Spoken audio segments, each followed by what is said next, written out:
Hello dear student, welcome to the channel. Right, तो अभी जो नेक्स्ट टॉपिक है रिसीवेबल मैनेजमेंट, बोर्ड का समय। राइट, तो ये पैराग्राफ वाला सम सॉल्व करता हूँ।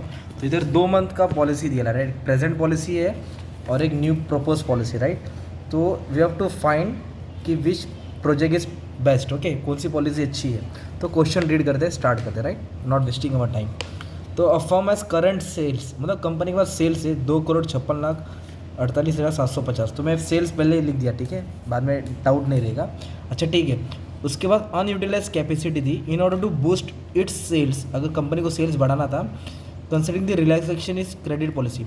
तो क्रेडिट पॉलिसी मतलब उधारी का time. The propose term of credit will be 60। Propose मतलब होता है जो कंपनी ने सोचा है। तो कंपनी सोचा अगर मैं 60 दिन का उधारी दूंगा तो मेरा फ़ायदा होगा कि लॉस होएगा।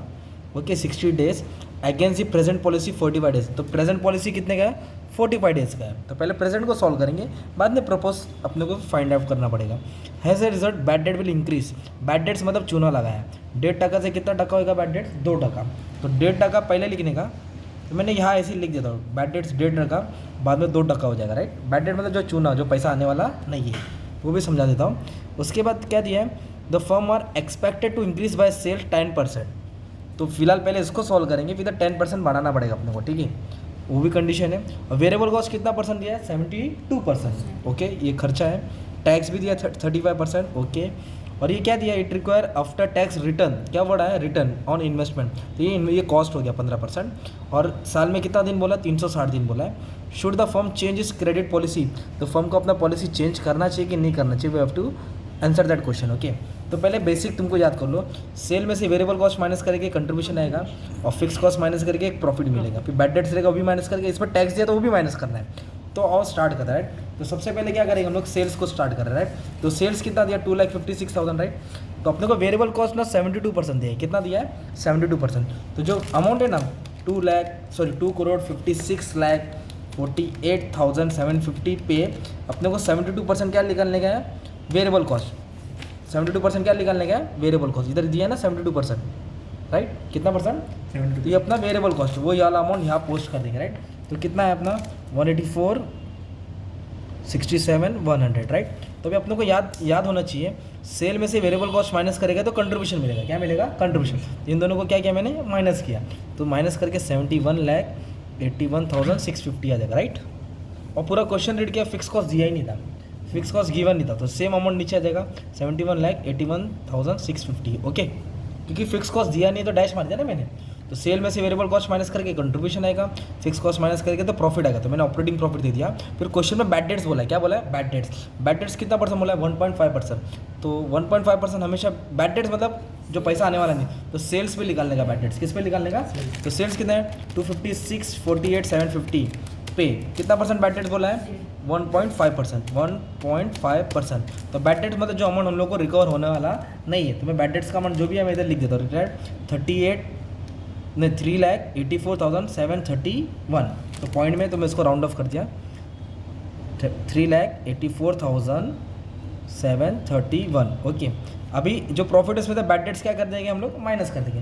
तो बैड डेट 71 में से क्या कर देंगे? बैड डेट जब माइनस कर देंगे ना, तो अपने को क्या मिलने वाला है? प्रॉफिट बिफोर टैक्स, क्योंकि क्वेश्चन में टैक्स भी दिया है।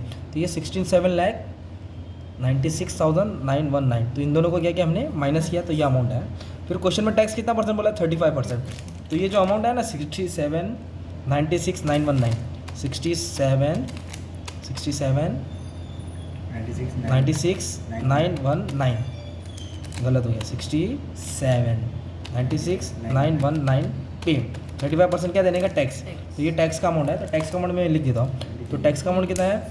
23,78,922।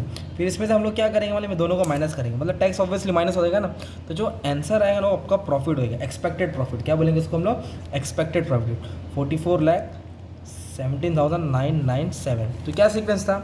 सेल्स में से वेरिएबल कॉस्ट माइनस किया, कंट्रीब्यूशन है, फिक्स कॉस्ट माइनस किए, फिक्स कॉस्ट तो था ही नहीं तो ऑपरेटिंग प्रॉफिट ये आ गया।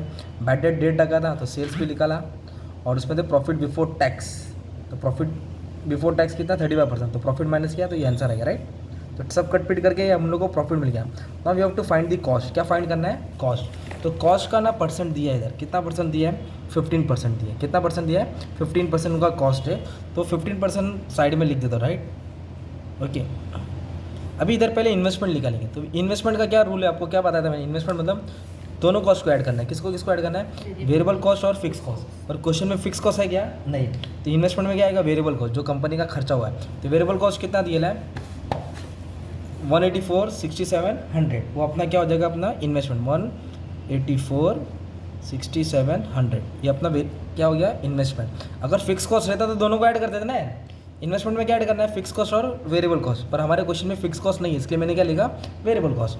फिर डे पर ईयर, तो साल में कितना दिन लेने का? 360 लेने का, राइट? क्वेश्चन में दिया था, यू कैन चेक। और जो अपना प्रेजेंट डे पॉलिसी 45 डेज़ का है, कौन सा पॉलिसी है? 45 डेज। तो हमने ये लिया था ना 45 डेज़ के लिए हम लोग सॉल्व कर रहे हैं। तो क्रेडिट पीरियड 45 दिया है और साल में कितना दिन रहता है? 360। तो अब इसको सॉल्व करेंगे, अपने को एवरेज रिटर्न मिलेगा। क्या मिलेगा? Average return. तो कैसे सॉल्व करेंगे? 184, पहले अमाउंट टाइप करो, 184,67,100, ये हो गया अपना इन्वेस्टमेंट। तो इसको किससे मल्टीप्लाई करेंगे? 45 से। इससे मल्टीप्लाई करना है और टोटल ऑफ डेज से डिवाइड करना है। तो अपना प्रेजेंट पॉलिसी कितना डेज का है? 45 का। और साल में कितना दिन है? 360। तो मैंने 45 से मल्टीप्लाई किया और 360 से क्या किया? डिवाइड किया। तो कुछ आंसर आया 238.23, एक सेकेंड ना, पेन चेंज करता हूँ, 23,08,388। तो ये मेरा हो गया एवरेज रिटर्न। तो क्या किया मैंने? ये जो इन्वेस्टमेंट है ना, उसको 45 से मल्टीप्लाई किया, क्योंकि प्रेजेंट डे की पॉलिसी थी, और डिवाइड किससे किया? 360 से। तो अपने को एवरेज रिटर्न मिल गया, राइट? और ये कॉस्ट 15% क्वेश्चन में गिवन है। कॉस्ट कितना दिया आफ्टर टैक्स? 15% दिया है। किस पे दिया है? इन्वेस्टमेंट। तो ये जो अमाउंट है ना, इस पर 15% टैक्स वो कॉस्ट निकालना पड़ेगा।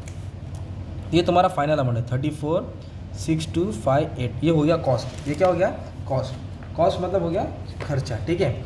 ये क्या है? प्रॉफिट। और ये क्या है? कॉस्ट। इन दोनों को क्या करेंगे? माइनस करेंगे, तो अपने को बेनिफिट मिलेगा। क्या मिलेगा? बेनिफिट। तो 44 में से 34 क्या कर दिया? माइनस कर दिया, ठीक है।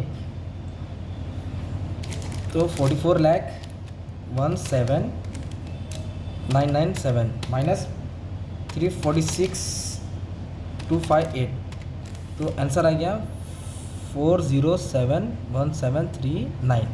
तो ये क्या हो गया? Net benefit. कौन सा हो गया net benefit? Of present policy. कौन सी पॉलिसी को सॉल्व किया अभी अपन ने? प्रेजेंट पॉलिसी को सॉल्व किया है। अब अपना क्वेश्चन अभी स्टार्ट होता है। अभी उन्होंने क्या बोला मालूम है क्या? 45 डेज से कितना हो गया पॉलिसी मालूम है? 60 डेज हो गया। अब बैड डेट 1.5% से कितना टका हो गया? 2%। वेरिएबल कॉस्ट 72% है। इधर बोला सेल कितना परसेंट बढ़ गया? 10%। तो जो सेल्स है ना, उस पर 10% ऐड करना पड़ेगा। क्या करना पड़ेगा? 10% ऐड। मतलब ये अमाउंट पे 10% ऐड करेंगे। कितना है? 256,48,750 पे 10% क्या किया? ऐड कर देंगे। तो ऐड करेंगे ना, अपने को क्या अमाउंट मिलेगा? 2,82,13,625। ये क्या हो गया? अपना मानी में सेल्स हो गया। क्या हो गया? और वेरिएबल कॉस्ट कितना परसेंट बोला है? 72%। तो 72% किस पे निकालेंगे? सेल्स पे निकालेंगे। मतलब इसके ऊपर 72% निकाल के यहाँ लिख देंगे। इसके ऊपर 72% निकालेंगे तो 2,03,810। ये हो गया अपना वेरिएबल कॉस्ट। अब इन दोनों को माइनस करेंगे तो क्या मिलेगा अपने को? कंट्रीब्यूशन। तो contribution, what is contribution? Sale minus variable cost. तो इस पर 10% ऐड करके यहाँ लिखा, क्योंकि पॉलिसी में बोला था। और variable cost as usual sales पे निकलता है। अब इन दोनों को माइनस करेंगे, अपन को मिलेगा 78,99,815। ये हो गया कंट्रीब्यूशन। क्वेश्चन में फिक्स कॉस्ट का जिक्र ही नहीं है, तो डैश मार देंगे, सेम अमाउंट कैरी फॉरवर्ड करके नीचे लेके आएंगे। और बैड डेट्स कितना दिया है? 2% दिया है। जब 60 दिन की पॉलिसी रहेगी तो बैड डेट्स बढ़ गया था। ओके, क्वेश्चन में दिया था 2% बैड डेट। तो बैड डेट्स हमेशा किस पे निकालने का? सेल्स पे। बैड डेट्स जो भी होएगा ना, बैड डेट्स परसेंटेज किस पे निकलता है? सेल्स पे निकलता है। तो 282,13,625 पे हमने कितना परसेंट बैड डेट्स निकाला? 2%। तो बैड डेट्स निकाल के मैं यहाँ लिख देता हूँ। तो 2% बैड डेट्स कितना आ जाएगा? 564,273। Let me check. 282,13,625 पे 2%, 564,427। तो उसको राउंड ऑफ करके 3 आ गया, राइट? तो बैड डेट्स आ गया तो क्या करेंगे? माइनस कर देंगे। तो ऑपरेटिंग प्रॉफिट में से बैड डेट्स क्या करना है? माइनस करना है। तो माइनस करके अपने को मिलेगा नेट प्रॉफिट बिफोर टैक्स, ठीक है। तो 78 में से 5 गया तो 73,35,543। टैक्स कितना परसेंट बोला है? 35%। तो इस पर टैक्स देना पड़ेगा 35%। तो टैक्स कितना आ रहा है मतलब मैंने लिखा लेंगे 35%, मतलब ज़्यादा अमाउंट होता है, ठीक है। 25,67440 ये हो गया टैक्स। तो अब इन दोनों को क्या कर देंगे? माइनस कर देंगे। तो अपने को मिल जाएगा प्रॉफिट। मतलब ऑपरेटिंग प्रॉफिट में से पहले बैड डेट्स माइनस किया और टैक्स माइनस किया था, इन दोनों का माइनस करके अभी जो आंसर आएगा अपना प्रॉफिट होएगा वो हो जाएगा ऑपरेटिंग प्रॉफिट। क्या हो जाएगा अपना ऑपरेटिंग प्रॉफिट। ओके, तो ये हो गया एक्सपेक्टेड प्रॉफिट हो गया। अभी अपने को कॉस्ट दोनों को क्या करना है, माइनस करना है। तो कॉस्ट के लिए पहले अपने को क्या सॉल्व करना पड़ेगा, इन्वेस्टमेंट लेना पड़ेगा। तो what is investment, variable cost plus fix cost. पर क्वेश्चन में फिक्स कॉस्ट तो नहीं है, तो जो वेरिएबल कॉस्ट है ना हमारा उसको सेम एज इट इज लिखेंगे 2,03,13,810। ओके, और साल में कितना दिन होता है 360। और ये पॉलिसी कितने का हम लोग डेज का सॉल्व कर रहे हैं, 60 डेज। पहले 45 डेज था ना, प्रेजेंट कौन सा था 45, अभी प्रेजेंट पॉलिसी कितना है 60, बेसिकली 60 लिखा।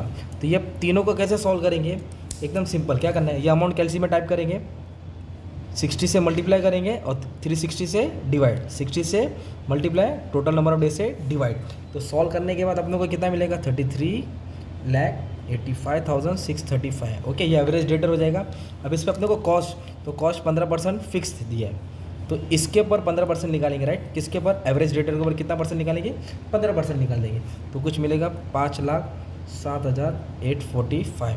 ये हो गया अपना एक्सपेक्टेड कॉस्ट। क्या हो गया अपना एक्सपेक्टेड कॉस्ट। तभी अपने को नेट बेनिफिट ढूंढना है। क्या ढूंढना है, नेट बेनिफिट। तो 47 लाख में से ये 5 लाख कॉस्ट क्या कर देंगे, माइनस करेंगे। 47 में से 5 लाख क्या कर देंगे, माइनस। तो अपने को मिलेगा 42,60,257। तो ये हमने हमारा नेट बेनिफिट हो गया, राइट। तो अभी देखेंगे पॉलिसी का बेनिफिट है कि नहीं। ये कितना डेज का था 45, ये 60, तो 45 डेज में कितना हो रहा है 40, और 60 डेज़ का देगा तो कितना होगा बेनिफिट 42। तो इन दोनों को माइनस करेगा तो पॉलिसी बेनिफिट मिलेगा, इसको इससे माइनस करेगा तो अपने को क्या मिलेगा, पॉलिसी बेनिफिट। तो 188,518। अगर हम लोग कस्टमर को 60 दिन का उधारी देंगे तो अपना जो रिकवरी अमाउंट है 40 से कितना हो जाएगा 42 लाख, मतलब इतना फ़ायदा होएगा। तो फिर कंपनी को क्या करना चाहिए, 45 डेज़ की क्रेडिट पॉलिसी बंद करना चाहिए, कस्टमर को 60 डेज़ की पॉलिसी देना चाहिए। तो ये तुम्हारा जो पैराग्राफ था उसका आंसर हमने ये सॉल्व कर दिया। ओके, ये पैराग्राफ था क्रेडिट मैनेजमेंट का, ठीक है। ओके, तो बहुत अमाउंट कंजेस्टेड करके अमाउंट दिया था, करोड़ों में दिया था, ताकि बच्चे कंफ्यूज हो जाए, ठीक है। तो अच्छा खासा तुम्हारे लिए मैंने ट्राई किया है, यू हैव टू प्रैक्टिस। और बाकी के भी सब हम चेक कर सकते हो, प्लेलिस्ट में है। चलो, थैंक यू वेरी मच।